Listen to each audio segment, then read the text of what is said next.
तो दोस्तों एक बार फिर से आपका स्वागत है यस यूजर्स पॉडकास्ट में। आज हमारे साथ एक खास मेहमान है जिनका नाम है शैलेंद्र अवस्थी। शैलेंद्र कोई मामूली इंसान नहीं है, ये सीरियल एंटरप्रेन्योर है। इसका पता इस बात से भी चलता है कि इन्होंने हमारी पॉडकास्ट की रिकॉर्डिंग 2 बार कैंसिल की और बड़ी मशक्कत के बाद ये फाइनली हमारे हाथ आया है। पिछले 18 साल से शैलेंद्र कॉर्पोरेट जगत में तहलका मचा रहे हैं, चाहे बिजनेस डेवलपमेंट हो, कंसल्टिंग हो या operations. Right now he is working on his own venture called Lockoff, जिसके बारे में हम उनसे ढेर सारी बातें करेंगे। So without any further ado, let's start this podcast. So Shailendra, thanks a lot for joining the podcast. हमारे वो लिसनर्स जो आपको नहीं जानते, can you give a brief introduction of yourself? Thanks, Ravi, for calling me on this. I would say entrepreneur with a good corporate and 12 years entrepreneur journey, a sales guy, a thinker, and a hustler, I would say. That is what Shailendra is all about. I've seen ups and downs, every aspect of entrepreneur journey. So yeah, that is what Shailendra is all about. At this point of time, these things I have to say, and this time will tell. No worries. We have discussed why you are being tight-lipped, but आपने अपना जो introduction दिया, that was really interesting. Hustler, sales guy, right? So in a way, even I would say the same thing about myself. So one of the things जो हमारी जैसे entrepreneurs के लिए बोली गई है, वो ये है कि यार सेल्स का बंदा सिर्फ बेचने में रहता है. Can be a good salesperson, but he can't be a good entrepreneur. आप क्या कहेंगे ऐसे लोगों को? So basically, when I try to sell, or I have been selling this, or whenever I take a sales approach, I understand the problem and I try to sell the problem, not the solution. So जब आप problem समझ लेते हैं, तब आप उसके आजू बाजू चीजें बिल्ड कर लेते हैं या उसके आजू बाजू की चीजें बना लेते हैं, समझ लेते हैं। और एंटरप्रेन्योर होता ही वो है जो प्रॉब्लम सॉल्व करता है। सो आई रियली डोंट नो किसने कहा है कि सेल्स वाले एंटरप्रेन्योर नहीं हो सकते या they don't have entrepreneurial skills और mindset. But as a sales person और एंटरप्रेन्योर में बहुत इंपॉर्टेंट है कि प्रॉब्लम समझना और उसका सोल्यूशन लाना और सोल्यूशन को लोगों तक पहुंचा के बेचना। So actually I would say a sales guy could be a better entrepreneur because at the end of the day कुछ भी चीज आप अच्छी से अच्छी चीज बना दो, जब तक बिकेगी नहीं तब तो कुछ फायदेगी नहीं। Right. No, sales solve everything. That's quite true. But जो लोग ये कहते हैं, बेसिकली उनका कहना ये होता है जो सेल्स वाला बंदा है वो बेचने में ज्यादा फोकस करता है, प्रोडक्ट बनाना उसको इतने अच्छे ढंग से नहीं आता। स्पेशली आज की तारीख में जैसा आप जानते हैं कि टेक इनेबल्ड एंटरप्रेन्योरशिप ज्यादा लाइमलाइट में है, राइट? तो उस केस में वो कहते हैं कि यार सेल्स का बंदा उतना इंपॉर्टेंट नहीं है जितना टेक का बंदा इंपॉर्टेंट है। सेल्स का बंदा है वो टेक इनेबल्ड बिजनेसेस में, जिसमें tech is a core important aspect, नहीं वो अच्छा बिल्ड कर पाता, वो कंप्यूटर इंजीनियर से नहीं उतना अच्छा कम्युनिकेट कर पाता, इसलिए उतना अच्छा एंटरप्रेन्योर नहीं बन पाएगा। So मेरे केस में क्या, I started my career on the tech side, tech support side, then I moved into higher roles in the technology, then I was management. मैं बेसिकली एक बंदा था जो बिजनेस और टेक के बीच में बात करता था, टेक समझता था, रिक्वायरमेंट समझता था लोगों की, और हमारी जो टेक टीम होती थी उनको समझाता था, और जो टेक एनेबल्ड चीजें थी उनको सपोर्ट करता था। So I was involve in both the sides. I worked with service industries, I worked with product industries, I worked with the financial institute. So somehow the tech side I understand, the sales side, जब मैं job छोड़ के entrepreneur journey start किया तो सबसे पहली चीज थी आप टेक तो समझ गए, धंधा बेचोगे नहीं तो चलेगा कैसे। तो वहां से मैंने सेल सीखा and I would say that कि right from early stage I had that, मतलब जब मैं टेक में भी था तो मेरे फ्रेंड कहते थे you should be in marketing and sales because I talk too much. So and secondly I have a habit of talking to people, understanding and building a relationship and continuing the relationship. In fact, I had been to one of the top institutes. वहाँ पे मैंने एक बहुत अच्छा चीज सीखी थी कि relationship is the most important thing in sales or for sales, because ऐसी कोई भी चीज नहीं जो आप कर रहे हो कोई और नहीं कर पा रहा है, पर आपके साथ कोई लगा हुआ है या कोई आता है, कोई जुड़ता है, तो एक रिलेशनशिप की वजह से होता है। It could be any relationship कि आपकी बातें करने का ढंग समझ में आ गया या आपकी प्रॉब्लम अंडरस्टैंडिंग समझ में आ गई, या any, it could be any kind of relationship, you can not bind it anywhere, but हाँ कोई भी टाइप की रिलेशनशिप होती है तो वो रिलेशनशिप बनती है और वहाँ पे वो सेल्स का ज्यादा एस्पेक्ट हो जाता है। रिमेम्बर एक एड था बैंक ऑफ इंडिया का, हम रिश्ते बनाते हैं, तो आप ब्रांच में आइए, हम रिश्ते बनाते हैं। तो it's all about relationship and taking things forward. वो फॉलो करता हूँ मैं, कम से कम 2010 में मैंने वो किसे सुना था और तब से वो फॉलो कर रहा हूँ, और 2012 में जॉब के बाद से चल रही है गाड़ी। नहीं, आपने बड़ा इंटरेस्टिंग बात करा रिलेशनशिप बिल्डिंग, और वो सेल्स के लिए नो डाउट बहुत इंपॉर्टेंट है। जो लोग एंटरप्रेन्योरशिप में जस्ट एंटर किया है, they don't know anything about sale, they don't know anything about relationship building. So क्या एक प्रैक्टिकल गाइडलाइन है कि कैसे आपको रिलेशनशिप बिल्ड करनी चाहिए और उसे मेंटेन करना चाहिए over a long period of time?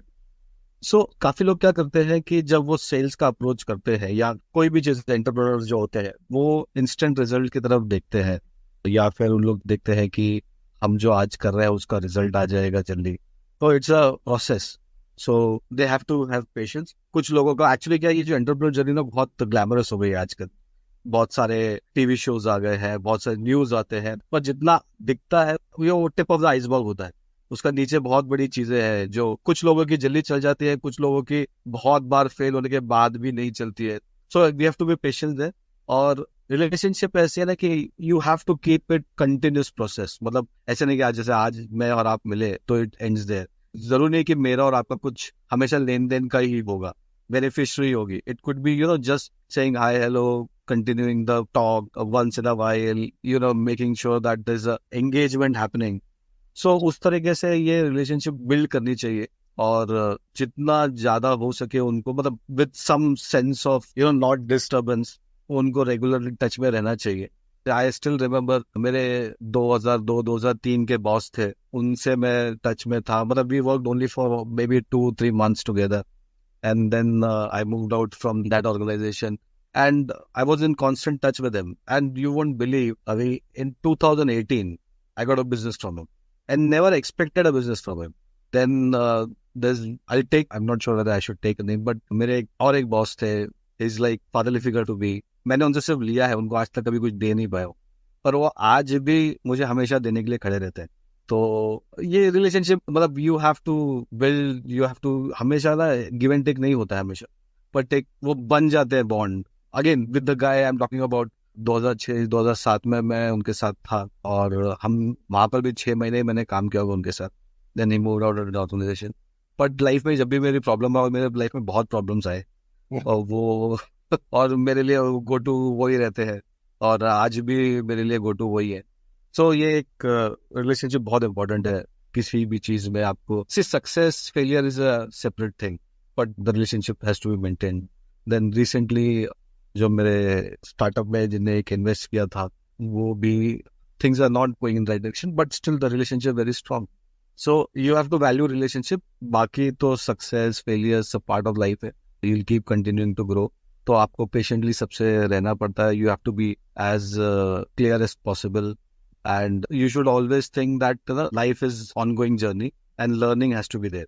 So आप जब सीखने के मोड में रहते हो, अभी आप हमेशा जो सीखते हो वो अप्लाई कर पाओगे नहीं कर पाओगे वो मुझे पता नहीं। मैं भी कुछ चीजें कर पाता हूँ, कुछ चीजें नहीं कर पाता हूँ, बहुत कुछ चीजें नहीं कर पाता हूँ, पर वो एक लर्निंग मोड में रहेगा, सर झुका हुआ रहेगा सीखने के लिए। तो ये सब चीजें काफी हेल्प करेंगी।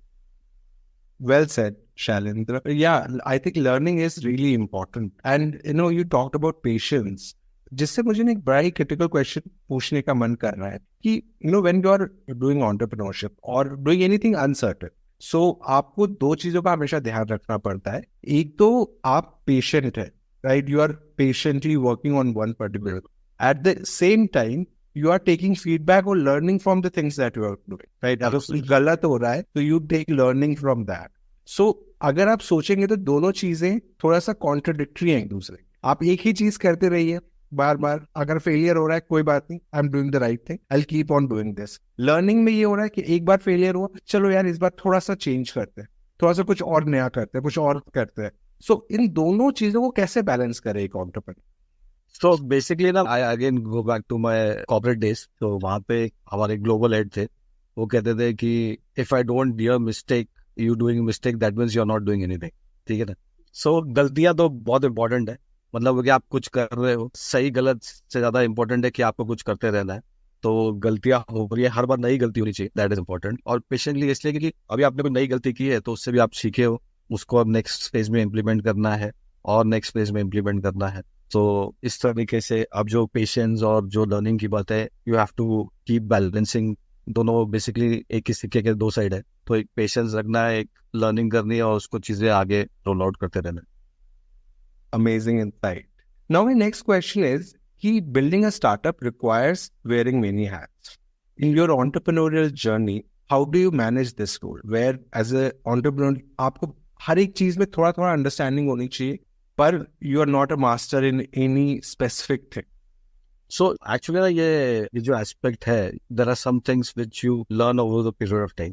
सबसे पहले जो एंटरप्रेन्योर जर्नी के लिए है ना, आपका कन्विक्शन, कि आप कन्विंस हो कि नहीं अपने प्रॉब्लम और सॉल्यूशंस। अगेन जब आप सॉल्यूशन बिल्ड करते हो, आइडिया बिल्ड करते हो, it's always in evolution mode.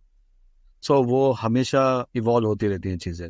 तो आपको एक सबसे पहले प्रॉब्लम स्टेटमेंट अगर आपको समझ में आ गया और आपके अंदर का वाई समझ में आ गया, तो the journey has to start. And once you get into entrepreneurship mode, it's everyday learning aspect. So you have to keep digging things. कि ये कैसे होना है, वह कैसे होना है। You start meeting people and as Jack Ma ने एक बार बोला था, मैंने उसका एक स्टेटमेंट पढ़ा था कि if you are entrepreneur and you have 20 people in one room, you should be a domestic one. So you learn from rest of the 20 and make sure that those 20 guys are smarter than you, so that they keep on delivering better than where you have come to. So as an entrepreneur, you have to learn every aspect of it. और ये on the go हम काफी सीखते हैं। अब जैसे कि जब मैंने स्टार्ट किया था, तब मुझे पता नहीं था कि फंड रेजिंग कैसे होता है, कितने इंस्ट्रूमेंट है। Then I met one of the guy who taught me this aspect. Since I am a technology guy, तो थोड़ा मुझे पता था कि टेक प्रोडक्ट कैसे बन रहा है। तो जब मैंने डेवलपर्स के साथ बैठना सीखा, तब बहुत कुछ उनके साथ सीखा। फिर जब मैं मार्केटिंग टीम के साथ बैठने लगा, तब मार्केटिंग में क्या क्या होता है पता चलता। फेसबुक या इंस्टाग्राम पे या मेटा में कहीं डाल दो, या फिर ज्यादा पेड कैंपेन चला दो। और उसके बाद थोड़ा डिग करने लगा, जब 4 लोगों से मिलने लगे, तब पता लगा कि नहीं, ये सिर्फ इतना आसान नहीं है जितना मैं समझ रहा था। तो उस तरीके से when you meet people you learn. मैंने क्या किया था कि जब मुझसे कोई वेंडर मिलने आता था या कोई मिलने आता था, तो I always used to entertain them. So at least when they come they talk what new offering they have. So उसमें काफी कुछ सीखने को मिला। देन अगर कोई कुछ कह रहा है, आपका टीम मेंबर या आप किसी से मिले हो, तो बात कट ना करना, उनकी बात सुन लेना, तो वहां से बहुत एक लर्निंग आ जाती है। And then we try to explore किया, ये क्या कह रहा है, चलो अपन देखते हैं, ये क्या कह रहा है, ये देखते हैं। And so that is how every entrepreneur के पास वो मल्टीपल हैट्स आ जाती है। आज मार्केटिंग वाले के 4 वेंडर से मिला तो समझ आ जाती है, थोड़ा वो लर्न कर लेता है। सेल्स वाले 4 वेंडर से मिला, या प्रोडक्ट वाले 4 वेंडर से मिला, या कुछ और वेंडर से मिला, तो वो सब सीख आ जाती है। And then over a period time experience, you keep on digging. जो फेलियर्स है उनसे काफी सीखने को मिलता रहता है। तो जब आप एंटरप्रेन्योर जर्नी स्टार्ट करते हैं, तब ऑफिस बॉय भी आप ही है, सीईओ भी आप है, पोस्टमैन भी आप है, और चाय वाले भी आप है, सब चीज आप ही है। Yeah.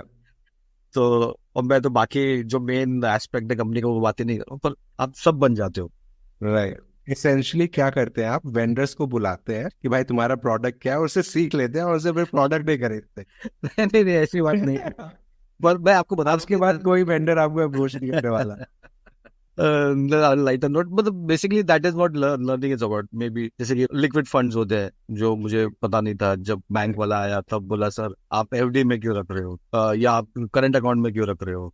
सो मैं बोला फिर क्या होता है, तो उसने बोला कि सर इसमें तो इंटरेस्ट मिलता नहीं है, हम आपको लिक्विड फंड में डाल देते हैं, सो आप यूज कर सकते हो पैसा। तो 4 जन आते हैं, बात करते हैं और हम सीखते हैं। और मेरे ख्याल से हर कोई ऐसे ही सीखता है 90% of the entrepreneur. And then there are mentors who help you, who guide you. So that is all it's all about. Initial hustle आपको ही करना है, इनिशियली फाइट आपको ही मारनी है, हर चीज के बारे में ढूंढना आपको ही है थोड़ा बहुत। अब तो लिंक्डइन और यहाँ सब भी इतने अच्छे ब्लॉग्स मिलते हैं। मैंने अभी कुछ दिनों से चालू किया लिखना, तो I am sharing my experience on various aspect. Then there are lot of people who keep on doing that. So या now the learning is very openly available for everyone. Very well said. And yeah, yes users के through भी basically we are trying to do the same thing. And you are invited to write a blog for yes users. Definitely I'll do that. Yeah, this is an official invitation. Thank you, Avi. So launching a startup involves navigating a lot of legal hurdles. हमने अपनी life में देखा है कि entrepreneurs को बहुत सारे legal problems face करने पड़ते हैं। तो आपका क्या एक्सपीरियंस रहा है इस बारे में? As such तो कुछ है नहीं, it's very easy process to start in India. In fact, post 2015 things are quite easy. और सबसे बड़ी, जब से ये स्टार्टअप इंडिया लॉन्च हुआ है तब से तो बहुत ही चीजें आसान हो गई है, बहुत ही चीजें लोगों को पता हो गई है, उनके वेबसाइट्स पे बहुत सारी चीज अवेलेबल है. And now what has happened also, people who are helping to form companies are now well versed with the startup environment. पहले थोड़ा डिफिकल्ट होता था लोगों को अंडरस्टैंड करना. जो सीएस होते थे, जो सीएस होते थे, उनको भी बहुत सारी चीजें नहीं पता थी, तो बहुत थोड़ा टाइम लगता था. But I think now things are pretty straightforward. Legal terms में forming a company to start off, there's no challenge as such. In fact, things are very smooth. Even if remittance has to happen from foreign countries or you're raising funds from foreign countries, everything is very straightforward these days. Quite simple. सो आपको पहली बार legal advice की कब जरूरत महसूस हुई, like अपनी entrepreneurial journey में company incorporate करते वक्त या उसके बाद? कंपनी इनकॉर्पोरेट करते वक्त थी, बाकी तो कभी जरूरत नहीं पड़ी. और then when we were raising funds, तब एक सेकेंड ओपिनियन की जो कॉन्ट्रैक्ट हम बना रहे हैं, डॉक्यूमेंट बन रहा है, वो सही है कि नहीं है. वो वहां पर भी हम लोग मेजरली, हमारे एक मेंटोर है विवेक दुबे जी, उनसे, फिर गौतम घोष जी है, फिर अजय पांडे जी थे, तो उनसे मैं एडवाइस ले लेता था. Right. Then I have a couple of legal guys, उनके साथ कॉन्ट्रैक्ट शेयरिंग, तो वहीं पे काम आता है, मतलब लीगल एस्पेक्ट्स में. And then otherwise it's quite straightforward. We don't need much of a legal aspect unless until you fall in different kind of troubles. Well said. And you know, मैंने अपने entrepreneurship journey में ये देखा है कि a lot of entrepreneurs, जब वो कोई contract sign करना होता है, तो they don't get it reviewed by a lawyer. So आपके experience में कैसा हो ऐसा? No, वो तो करना चाहिए. Okay. Definitely करना चाहिए. So in fact, I have a friend who runs a law firm, especially for startups and things like that, based out of Bangalore. So मैंने तो उनसे ही एडवाइस ली थी. That's nice. Basically, in fact, he is an also entrepreneur. We met on a accelerator platform. So I have a habit of connecting people.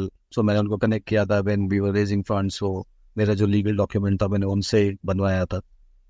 That's nice. So now let's talk about the buzz term of the last year, generative AI, ChatGPT. So आपका क्या विचार है? What is your thoughts on potential of leveraging generative AI to solve business problems? So I would say that a lot of use cases are there. Generative AI could help in every aspect of business, right from customer onboarding, then product onboarding, then I would say accounting, then legal terms. So every department or every aspect of a company, there are use cases for generative AI. And it's a very powerful tool. And on that generative AI, we can build a lot many thought processes. So there are a lot of startups also just building on top of generative AI. They're doing pretty well, I would say. Things have changed. One of this generative AI has come into picture. If you know Krutam, the latest generative AI aspect, they has launched. Within 6 months, it's become a $1 billion company. Because at the end of the day, it will be a go-to tool kind of thing for every aspect. Right. Forward. That is what I think. You interestingly spoke about $1 billion startup. So एक बड़ा interesting question रहता है specially young entrepreneurs के दिमाग में कि what is the better path. एक path ये होता है कि जैसे हम ट्रेडिशनल बिजनेस चलाते थे कि you create a product and then you try to sell it and then from the customer itself whatever money you are getting you are using it to grow. The other way is to build a startup and go and raise funds. What are your thoughts on this? So it also depends on product to product. If I tell you there are success stories on both the sides. Zapto is one of the success story on fundraising, and very young kids raise funds and again they are a unicorn. On the other hand, you have likes of Zoho and Zerodha who are bootstrap and they themselves are next level companies where everyone look to. If you are good enough in raising funds, talking to people, you should go and do that. And if you are patient, your product is very strong, then you should stick and you are building a long-term business and you have enough time in the world, you stick to that kind of bootstrap thing. There's nothing wrong in raising funds. There's nothing wrong in being a bootstrap. At the end of the day, you have to have in mind that the company has to turn profitable, has to survive on its own at some point of time. You should be, more focused on solving the problem, whether it's a bootstrap or it's a funded company. They said that if you're solving the problem and if you're heading towards profitability, then nothing like that. But you know what, raising funds, the moment you do a startup, because we read a lot many startup raising big funds, especially after 2020, it's become the startup and fundraising goes hand in hand. But if you can build something, if you can run business on your own for some time and make some revenue out of it and then raise funds, will be more fruitful. And some ideas require funding at immediate basis. And if you're good enough in raising funds and you are good enough in convincing the investors, then I don't think it should be a problem or they should hold themselves back. Well said there. Great insights. So for someone who is uninitiated on raising funds, what would be your advice? What is this whole process? What it all takes and how should one go about it? Fundraising itself is, I would say a very big aspect. It's a process altogether. The first thing starts with the deck. When you reach out to investors or when you reach out to investor bankers for you to raise funds, that is what the deck is, what goes on your behalf. And in deck, there are 4 things which are very important and you should be very strong in that. Why? How big is the market? What problem is you guys solving? And how different you are from the competitor. These 4 aspects has to be very crystal clear. अगर ये 4 चीजें आपकी एकदम crystal clear है ना, तो फिर आगे का जो deck बनना है या जो भी आपको present करना है बहुत आसान है, because most of the question investor asks is on these 4 points. And 5th is how you are going to make money. And initial funding जो होती है ना, वो founder पे ही होती है. कितना भी brilliant idea हो, कितना भी अच्छा out of the box idea हो, अब फाउंडर में वो दम नहीं होगा बात करने का, तो पैसा रेज नहीं हो पाता. तो founder and the team should have that convincing power. चाहे वो एक एंजल इन्वेस्टर हो या एक वीसी हो, वो 10 रुपए लाना भी एक बात होती है. तो जो आपकी वो टीम में, फाउंडर में और आपके वो डेक में first stage is that what you present to the people has to be very strong. And then you come with the business model, forecasting, how you are going to grow, execute plans. So all these things come into picture. But ये 4 जो मेरे question पता है वो बहुत important हो जाता है. वो आपको कन्विंस होना है, आप स्ट्रॉन्ग वो 4 पॉइंट पे हो जाओगे. So I don't think there will be an issue in raising funds. Nice insights there. So you are an alumni of Excella, right? Right. Do you think this brand actually helped you while raising funds? Yeah, my first investor was my batchmate. So yes, essentially yes. So and then he became my mentor. So he was a good friend to start off with. Basically, we had met for lunch. And इसने बोला, शैलेंद्र क्या कर रहा है आजकल? तो बोला sir जी मैं ऐसा कर रहा हूँ. तो बोला चल ठीक है, let's start the game. Basically क्या होता है, आपका कनेक्ट बनता है, चाहे आप एक्सेलर से हो या मुंबई यूनिवर्सिटी से हो या कोई और यूनिवर्सिटी से हो, आपको कनेक्ट्स रखने हैं, रिलेशन रखने हैं. और you have to keep meeting people, keep talking to them. हालांकि एक्सेलर का एक बड़ा ब्रांड है, but every university has their own learning and teachings. So I think it doesn't make as such difference. Connects वहाँ के थोड़े ज़्यादा बड़े. So, मैं कुछ startup conferences में गया हूँ where people have literally shouted at the panelists saying that, ये startup funding is just limited to IITs and IIMs and, other people don't get it. So what do you think? Is it fair? This should be happening? तो मैं आपको एक simple सी चीज बताता हूँ कि Y IIT IIM के बंदों को फंडिंग मिल जाती थी या मिलती है. Because to get into those institutes is very tough. So जब वो बंदा वहाँ चला जाता है या बंदी वहाँ चली जाती है, वहां से पास आउट होके आती है, तो एक लेवल का हसल उसने कर रखा है लाइफ, एक लेवल का नेटवर्क बना हुआ है और उसके एलुमनी के नेटवर्क्स अलग रहते हैं, बहुत सारी चीजें रहती हैं. सो ये कुछ VC फंड्स ने, जब मैं नाम नहीं लेना चाहूँगा, कुछ VC फंड स्टार्ट हुए थे, तो वो एक एलुमनी के नेटवर्क से स्टार्ट हुआ था. And they always used to cherish those kind of people because they know that कि these kind of people have that in them. हालांकि it's not restricted them, but when those VC started, Indian VC started, तो वो एक उसी network से बने हुए थे, तो वो they were preferring to fund those guys. So एक बिकॉज वहां से निकले हुए हैं तो कुछ माइंडसेट पता है और क्या कर सकते ज्ञानी का, तो वो पता था, तो वहां से. लेकिन आज आप देखो तो वो वैसा नहीं है. If you have an idea and if you know you can execute it well, you are bound to get funded. पहले क्या VCs और एंजल या एंजल नेटवर्क के थ्रू फंड आता था. अब तो फैमिली ऑफिसेस भी आ गए, इंडिविजुअल्स भी आ गए हैं. Oh, take that bet on people, they take bet on ideas. So because बहुत सारे का बिजनेस चल रहा है काफी सालों से, एक उनका लिमिटेड ग्रोथ ही है हर साल ऑन साल. So they want to add, they want to learn. And they have enough time now because they have built whatever they wanted to build and reached the pinnacle and there's no exponential growth left there. यहाँ अभी और बहुत open culture हो गया है, but still we are very far away from the likes of US, Silicon Valley. So, but ठीक है, we are moving in that direction. So That's interesting. So, what would you say on the topic of raising funds from India versus raising funds from outside India?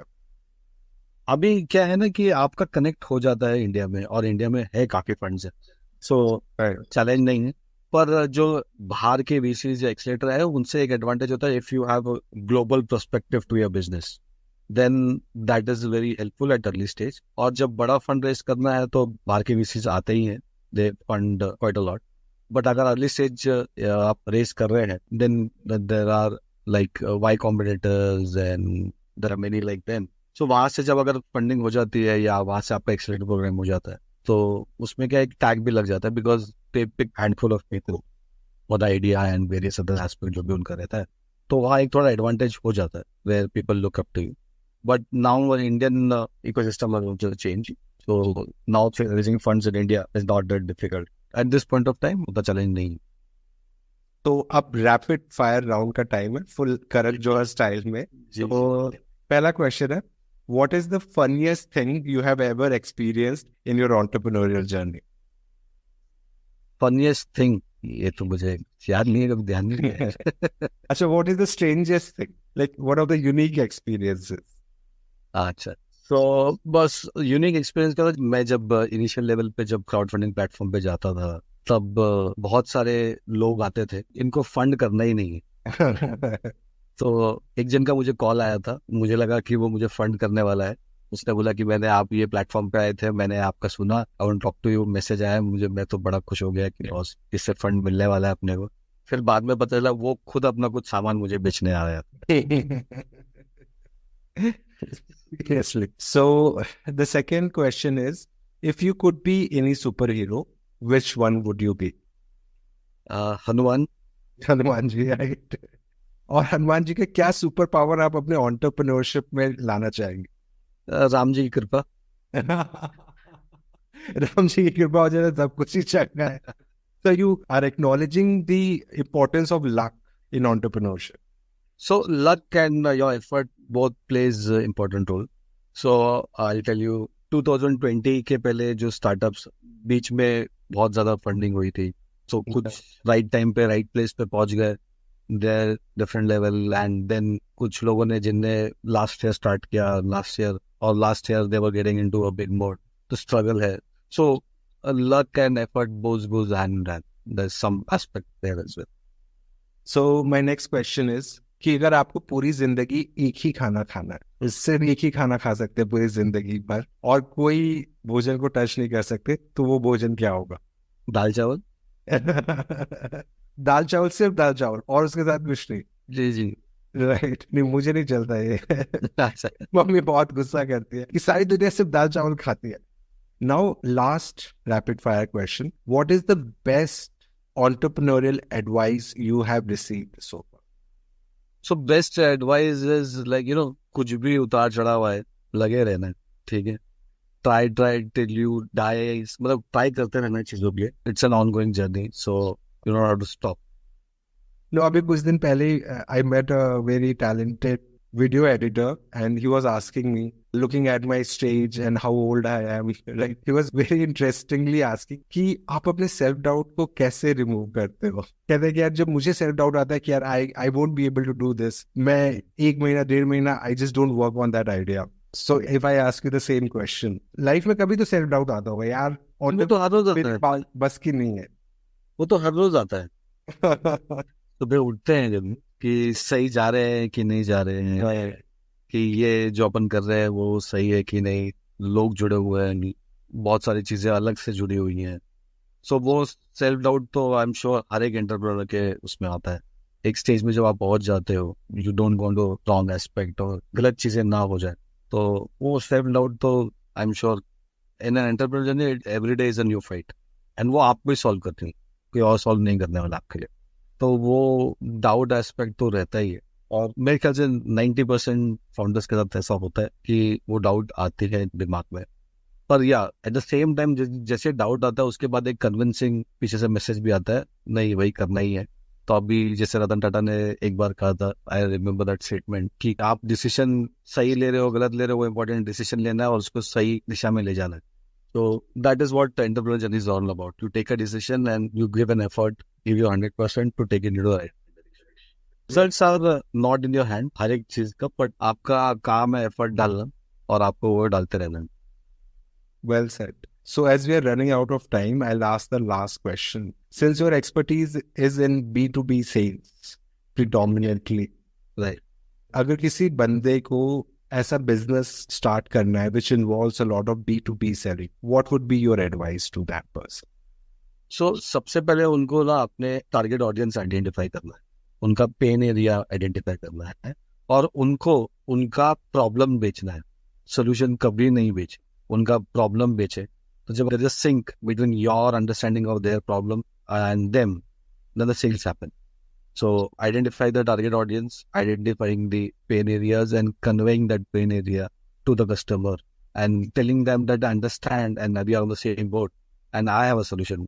Once you make sure that they are convinced that you know the problem, then the selling will happen.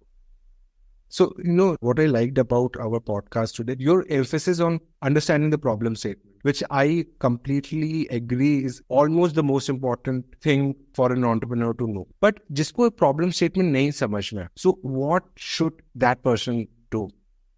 नहीं, ये problem statement समझ में नहीं आ रही तो I'm telling you from my own personal experience. So in my mind, I thought, okay, this is the problem statement of the target audience I'm trying to solve. And I'm going there, but when I express the problem statement, they don't completely agree with. They are agreeing, but not completely. And as you said, when you explain the problem statement in the right way, their eyes completely lit up, right? You can really see that. Yes. So if that moment is not happening with you as an entrepreneur, what should you do?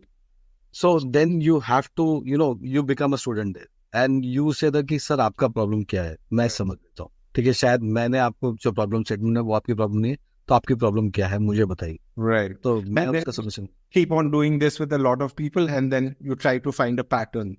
Yes. So आप एक है कि आपको कुछ problem पता है तो आप वो प्रॉब्लम बात कर रहे हो, कुछ आपको वहां जाके प्रॉब्लम पता चलता. ठीक है ना, आप लगेगा कि एक्स प्रॉब्लम है और एक्स प्रॉब्लम की आप बात कर रहे हैं, वो बोल रहा है एक्स प्लस वाई है. एक्स प्रॉब्लम है पर वो छोटी प्रॉब्लम है, वाई इज बड़ी problem. So you become a student, you learn that okay sir y problem है तो मैं वाई का सोल्यूशन लाऊं. अगर है मैं थोड़े दिन में वापस आता हूँ वो वाई का सोल्यूशन लाके, या फिर मेरे पास और एक्स की चीज ये मैं दे सकता हूँ. उनके साथ सिंक बनाना पड़ेगा. So Shailendra, thanks a lot for coming on the podcast. It was really enlightening. Thank you अभी फॉर कॉलिंग मी. मैं उम्मीद करता हूं कि आपको ये पॉडकास्ट पसंद आया होगा. शैलेंद्र के साथ बातचीत वाकई दिलचस्प रही. अगर आप उनकी कंपनी लॉकऑफ के बारे में और जानना चाहते हैं तो उनके लिंक्डइन पे एक नजर डालें. मैं इसका लिंक डिस्क्रिप्शन में डाल दूंगा. और हाँ, अपने विचार कमेंट्स में जरूर बताएं. And to all of our listeners, thanks for your time and attention. Until the next time, stay motivated and keep listening to your user's voice.